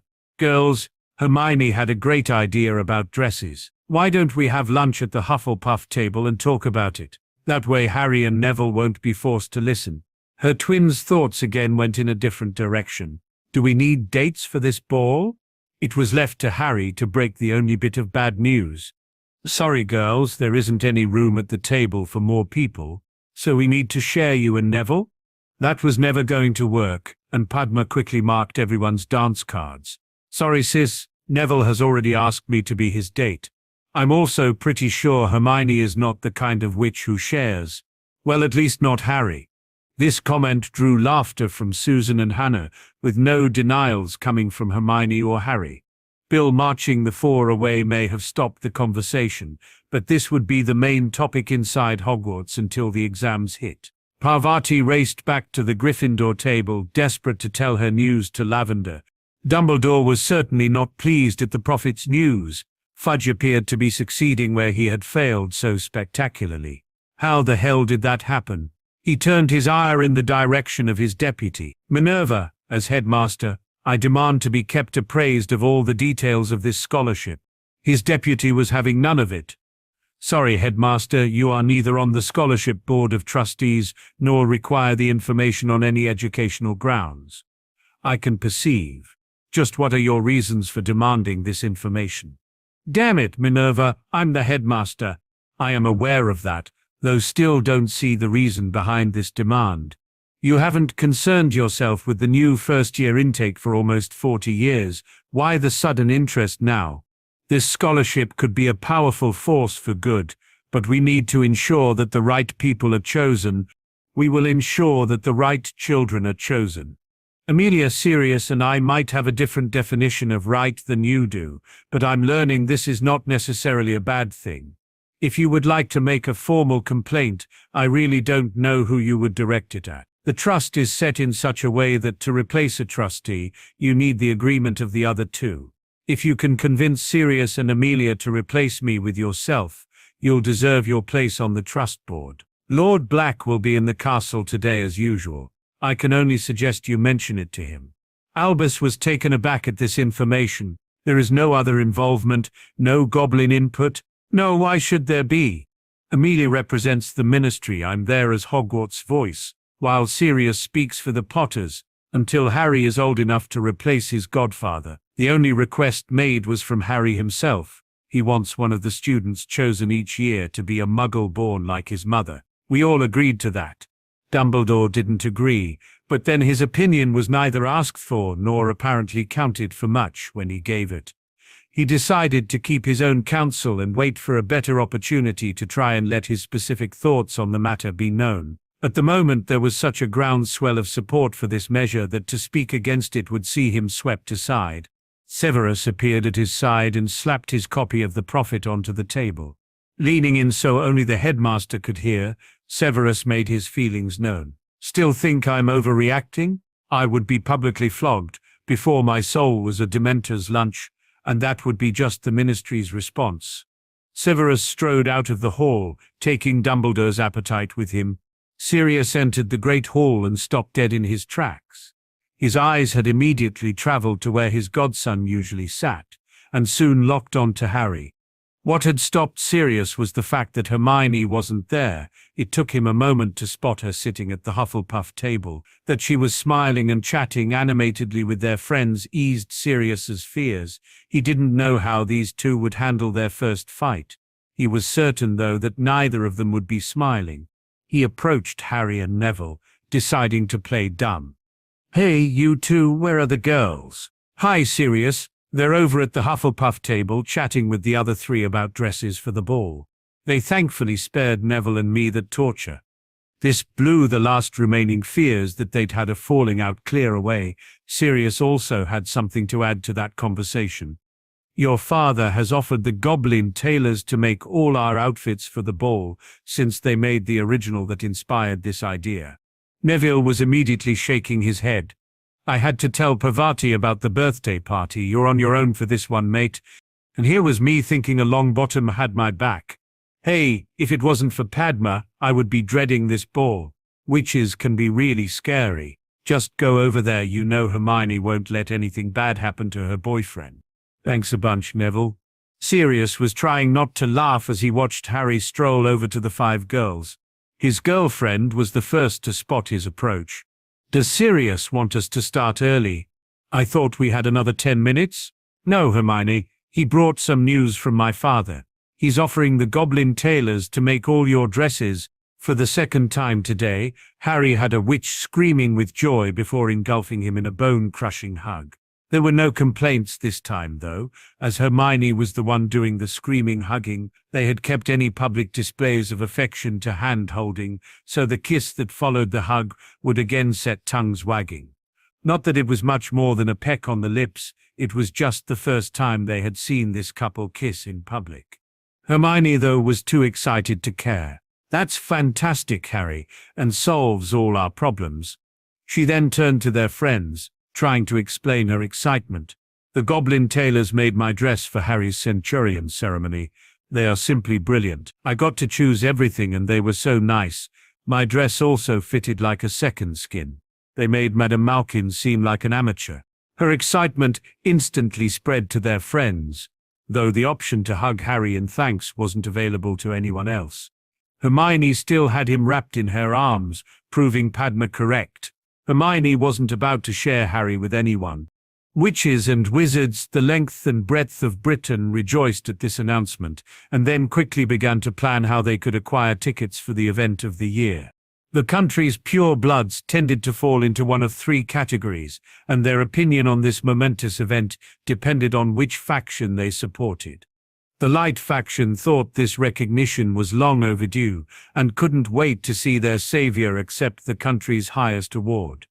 Those witches and wizards of a neutral persuasion depended heavily on their abilities to read the political situation, so they could lean in that direct while maintaining their center stance. Since the ministry appeared to have jumped heavily into the Light, that would be the direction they would lean. For now, none could see any reason not to support this event, so they would. Those with a darker disposition had been caught on the hop by the sudden shift in the ministry's position. Malfoy's exposure had left the minister with no other option but to distance himself and his ministry from Lucius Malfoy and his supporters. They had briefly rejoiced at Dumbledore's very public embarrassment before realizing that it had pushed Fudge the one place they feared, right into the capable arms of Amelia Bones. The head of the DMLE was tough, resourceful and very bright. That she had lost all but one of her entire family to Death Eater attacks meant there would be no forgiveness to be found there. With Malfoy and Dumbledore expressing contradictory opinions on every subject, Cornelius Fudge had usually given the impression that he didn't know what day of the week it was. Not anymore. The ministry now had a clear direction, and it wasn't in their favor. At this moment in time, to publicly fight against this change in the tide would be politically and socially suicidal. They would have to bide their time and slowly try to reverse the current back in their direction. Most would openly support this event and even attempt to acquire tickets, just not try too hard. Minerva was trying hard to understand the resistance against her choice for a Potter scholarship. She had spent the best part of a fortnight going over every new student's file, and this child jumped out at her at every turn as a deserving candidate. She was left unsure what criterion the other 2 were working with, but was determined to get to the bottom of this. Ginevra will be the 7th child, Molly and Arthur will have sent to Hogwarts, and September will see 5 Weasley children attending the castle at the same time. They are also as light a family as it's possible to find, and their eldest son has been tutoring Harry and his friends for most of the term. In all of our new first year, I can't see a more deserving case for a Potter scholarship than this. That she is also a pure blood will balance nicely with the Muggle-born we've already chosen. If you have another reason for rejecting this candidate, then I think I'm entitled to hear it. It was left to Amelia to try and calm her old friend's fears. We agree with everything you've just said, Minerva, but there is specific information we can't divulge just yet. Can I say that good things are planned for Arthur at the Ministry, things that will certainly ease any financial worries the Weasley family might have. These planned changes could leave our choice of Ginevra then open to question, something I don't think we can afford, especially in the scholarship's inaugural year. This information is very sensitive but will certainly be made public before the summer ball. It will all drop into place then and you will see we are right. She was racking her brains for a hint of what these planned changes could be, especially since Sirius appeared to be aware of them, and Minerva could only come up with one thing. It had to involve Harry. Deciding it was pointless to pursue this any longer, and knowing Amelia wouldn't lie to her, Minerva conceded her argument. Very well then, remove the financial hardship, and there remains no grounds to support that candidate. The which you both chose would have been my second choice, so I will happily support her as the other Potter Scholarship student. I shall also be studying the prophet closely for Arthur Weasley's good news. This drew a relieved chuckle from Amelia. Believe me, Minerva, you won't have to look for the news. It will be blazed right across the front page. Sirius wanted to know who got to tell Harry, with Minerva asking for that honor. Harry said he wanted this to be like an extended family. I wanted to have a chat with him and see just how far he wants to take that. I will be arranging a visit to Diagon Alley. He may want to meet with them before September 1st. That's a brilliant idea, Minerva, but we will be out of the country for most of the summer. Arranging it near the end of the holidays would work. They could all do their school shopping together. He could see she was troubled. The signs were hard to miss. Nervously chewing on the end of her quill while neither turning the page of her book nor writing any notes, Hermione had been deep in thought for the last 10 minutes. Since the four friends were currently in the library revising for exams, Harry had to keep his voice to barely above a whisper. Hermione, if you don't tell us what's bothering you, we won't be able to help. Getting caught wool gathering actually made her blush. It was also scary sometimes how well Harry could read her mood. Sorry guys. Was revising some stuff from earlier in the term and my mind just wandered. To be honest, I was struggling to believe some of the things that's happened to us. I mean, we're only first years. Seeing where this was leading, Harry tried to point her in the right direction. Why are we sitting here revising for our exams? The answer to that was obvious, and Hermione didn't disappoint. So we can get good marks in our exams. It's important that we study and do well. Harry had another easy question for her. So you would expect the four of us to perform better than, say, Ron Weasley? This very suggestion appeared to light a fire under Hermione. Considering he does the bare minimum to get by, and none of us have ever seen him studying, that would have to be yes. He seems the type who will grab his books the night before the exam, and there's always the chance that the right questions might come up for him. I would still expect the four of us to get higher marks, though. What are you getting at, Harry? What you're saying is that we'll be prepared while Ron Weasley has to hope for a large slice of luck to do well. Since that summed up Hermione's thoughts, she nodded in confirmation. Padma and Neville were also listening intently, curious to see where this was going. Well, I think what you have to consider is that I've been prepared and also been aided by massive slices of luck. There was no chance Harry was going to get away without explaining that comment. I walked into Hogwarts as a goblin warrior, a warrior who had been training and being briefed for this mission for years. Discounting Master Flitwick and now Henrika, Hermione knows more about the Goblin Nation than the rest of the staff put together. But Harry, I've barely scratched the surface. I know, but none of them have even bothered to learn that much. Let's take the sorting as an example. You three now know me. What would you expect me to do in that situation?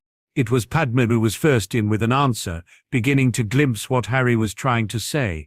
You would never renounce being a goblin, and certainly not because of a situation Dumbledore forced you into. Neville and Hermione agreed totally with that assessment, gaining a smile from Harry. We had the chances of Dumbledore pulling something like that around the 20% mark. There was even a concern he wouldn't let me leave and confine me to the castle. Hermione's hand shot into his at that declaration, offering comfort as Neville asked the question, "What would you have done then?" I have a way of sending my father a short coded message that we save for emergencies. Gringotts would have shut its doors until I was released. Meanwhile, Hermione and I would have been doing our best to escape. Once outside the wards, we would portkey to Gringotts. She didn't know what it was about being included in his escape plans, but Hermione was sitting with a wide grin on her face. So you see, I was well prepared, but then also handed a massive slice of luck by Hogwarts declaring I was her champion. The duel with Master Sharpshot also comes to mind. We all know he could take me in under 2 minutes. Instead, my Centurion armor makes me faster and stronger, while being able to cast with both blades is a massive advantage.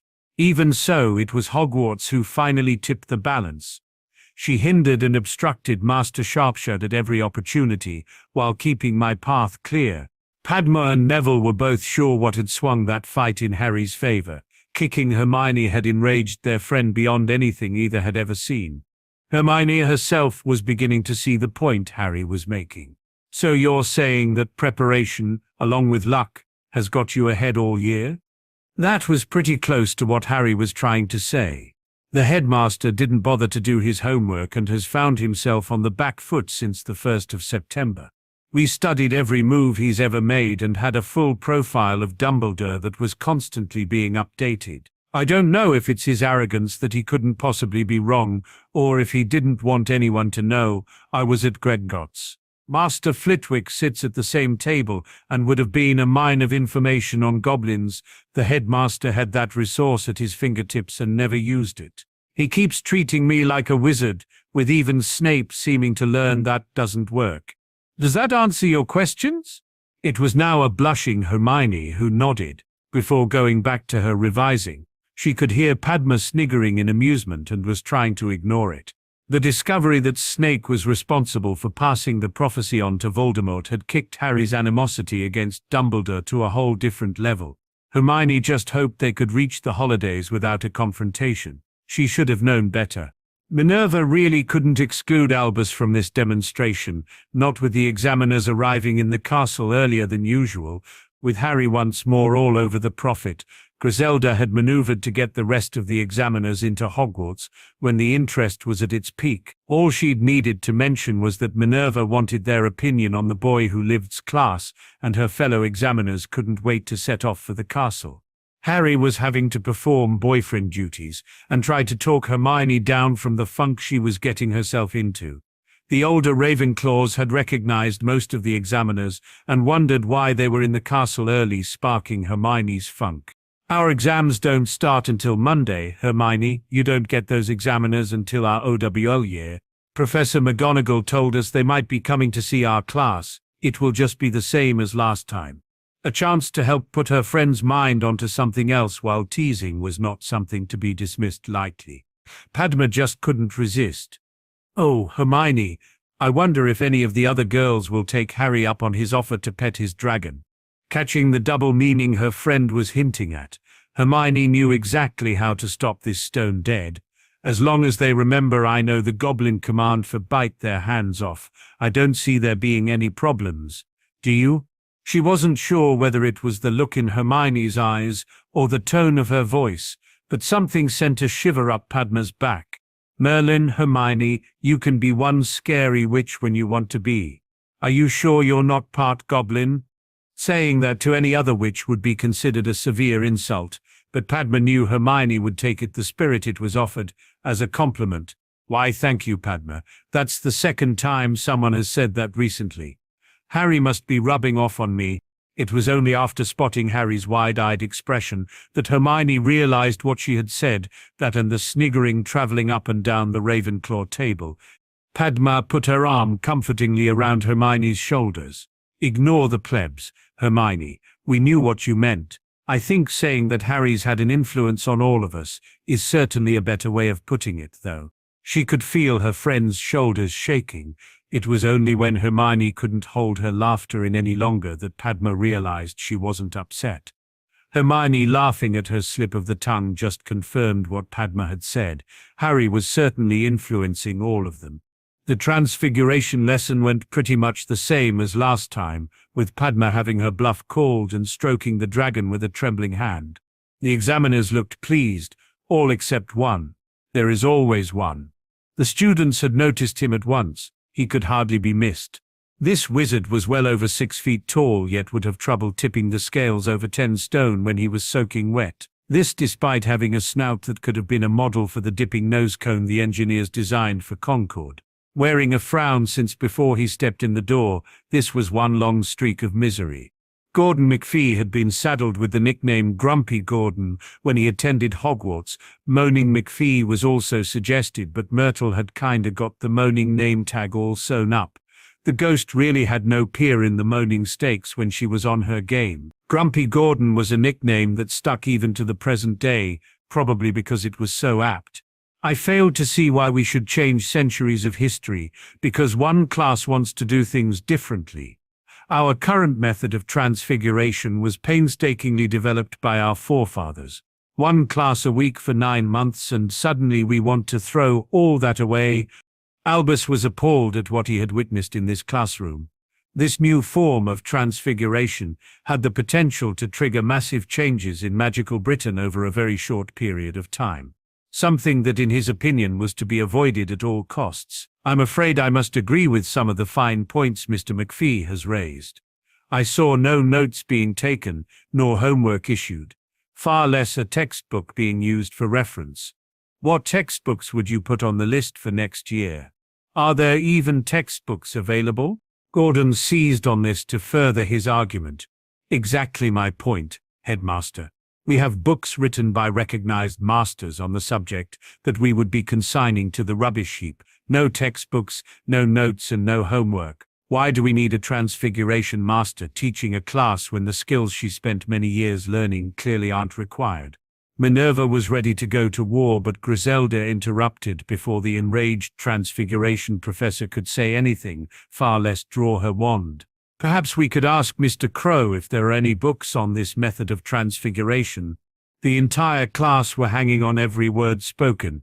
To most of the students, this was their favorite class. Even Ron Weasley would cast his vote for this new method of transfiguration. With no notes to take, books to read, or homework to be done, this was easily his favorite class. That he had completed the entire first-year curriculum by the end of January was immaterial to Ron. No one wanted a return to the more traditional method of teaching transfiguration. It's Centurion Crow, ma'am, and sorry, but the only written material on transfiguration is purely introductory. The class were then left wondering if Snape had based his nasty demeanor on his favorite examiner. There were certainly startling similarities in the sarcastic delivery. Did you really expect them to have books? Please. With Dumbledore already in the classroom, the last thing Harry needed was a reminder of Snape. Everyone in the class who really knew Harry winced at his answer to this examiner, an examiner who reminded the Muggle-borns of the great Gonzo from the Muppet Show. Excuse me, sir. The goblins had a written language, and were experimenting with printing while people on this island were huddled over pieces of shredded bark, trying to get a spark by striking 2 lumps of flint together. The goblins have had the written word as long as man has had fire. This silenced the entire class, but Harry was just getting warmed up. I realize that there are people in this room desperate to call me a liar, and that's okay. Just because you think I'm full of dragon shite still doesn't make your views on any of these matters right. Dumbledore then tried to play mediator, which was certainly the wrong person doing entirely the wrong thing where Harry was concerned. Harry, my boy, can I offer a piece of friendly advice? These people standing here hold your future in their hands. It might not be wise to antagonize them. Harry cut right across the headmaster, which is why we had a history exam that was the laughingstock of Europe. I'll save these witches and wizards the trouble of remembering me for future reference. I won't be sitting any There was now lack of noise and movement as that comment froze everyone. Well, not quite. Hermione's hand again shot into Harry's under the desk. He held his girlfriend's hand before offering a comforting squeeze to let her know he was still in control. Albus was so shocked it was left to Griselda to break the silence. Centurion Crow, if you have no intention of sitting Okada duellers and presumably any UTs, could you tell us why you are here? That's easy, ma'am. I'm at Hogwarts for an education. Grumpy Gordon thought he had his opportunity. Without exam passes, you're nothing, boy. The ministry can legally snap your wand. The thunk made the entire class jump, all except Hermione, who'd seen Harry draw his knife and slam it point first into the desk. I don't have a wand to break. Even Dumbledore's pet half-giant couldn't snap that, not without slicing his fingers clean off. Might stop him illegally lifting any more toddlers out their cribs. McGonagall's Harry, combined with Hermione squeezing his hand hard enough to stop blood flow, drew Harry back. He had no intention of backing down, though, just curtailing his temper. Mr. McPhee hinted that this class doesn't need Professor McGonagall. I'll say it out loud that Hogwarts doesn't need Mr. McPhee. Professor McGonagall has been teaching her NEUT class for 7 years and knows her students' capabilities in transfiguration better than anyone on this planet. Why should a stranger then come into the school, meet that student for about 15 minutes, and then they get to award a grade that affects that student for the rest of their life? Minerva could see Harry getting agitated at the slight to the goblins, but couldn't understand why he was already refusing to sit exams. We need to be seen to be impartial, Harry. That is why we have examiners from the ministry. I trust your opinion, Professor, rather than that of an outsider. When Master Pitsley thinks I've reached apprenticeship level, he will tell me. I will then have to decide if he would take me on to become a master or whether my future lies elsewhere. No goblin needs a slip of paper to say how far they took their education. Our system has no such exams. Since I'm attending Hogwarts as a goblin, I have no need of them. Harry was rubbing his thumb along the back of Hermione's held hand, drawing as much comfort from this action as his girlfriend was. He needed it as Dumbledore once more entered the verbal fray. The old wizard just didn't know when to shut his mouth. Harry, my boy, you are taking a decision here that will affect the rest of your life, a decision that doesn't need to be made for another 4 years. I would ask you to reconsider that decision. Why? Is your new plan to send Tom Riddle my OCAB results and hope he dies of shame that a goblin beat his scores?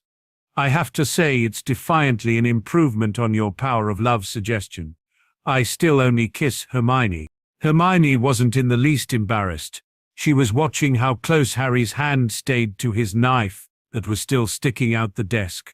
She moved their joined hands until they were next to her sword hilt. Harry gave a slight smile at this, but Dumbledore wouldn't let it go.